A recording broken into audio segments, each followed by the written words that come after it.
लोकतांत्रिक तरीका बता रहा हूं। आर्टिकल 19 के तहत जो अधिकार हम लोगों को दिया गया है, पुलिस के लोग, जिलाधिकारी के लोग 44 लगाते हैं, 37 लगाते हैं।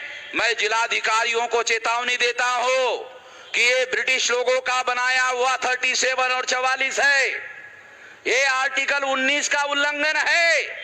मैं जिलाधिकारियों को चेतावनी देता हूं कि ये ब्रिटिश लोगों का बनाया हुआ 37 और 44 है, ये आर्टिकल 19 का उल्लंघन है।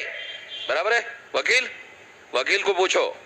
मैं वकील नहीं हूं मगर वकीलों को मार्गदर्शन करता हूं। आर्टिकल 19 पढ़ लो।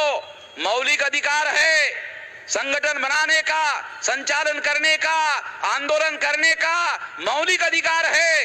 ये अंग्रेजों ने 37 44 जो बनाया है, ये मौलिक अधिकार का उल्लंघन करने वाले आर्टिकल है, इसलिए ये कानूनन नहीं है, ये गैर कानूनी है।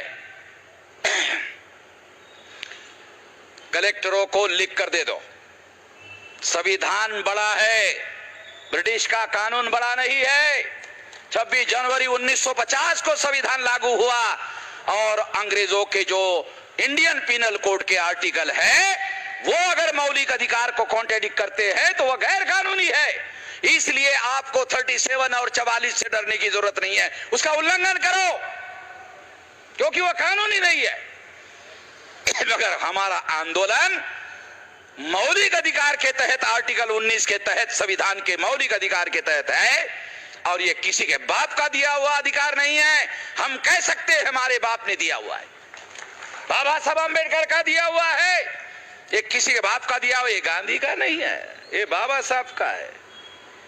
गांधी बैरिस्टर जरूर थे मगर संविधान लिखने की औकात गांधी जी के पास नहीं थी। गांधी जी भी मानते थे औकात अम्बेडकर के पास है। गांधी जी ने ही सजेस्ट किया, ये अम्बेडकर को दे दो। ये किसी के बस की बात नहीं है, ये अम्बेडकर ही कर सकता है। और इस तरह से ये हमारे बाप के द्वारा दिया हुआ अधिकार है। इसलिए हम हर ताकत, हर शक्ति संविधान की रक्षा करने के लिए भी लगाएंगे और संविधान के आधार पर विशाल आंदोलन खड़ा करने का भी काम करेंगे। इस मौके पर मैं आपको यही अपील करना चाहता हूं कि आप गांव-गांव जाकर जनता को इस आंदोलन के समर्थन में खड़ा करें। इतना ही काम अगर आप करते हैं तो आने वाले समय में इससे बड़ा काम करने का मैं वादा करता हूं।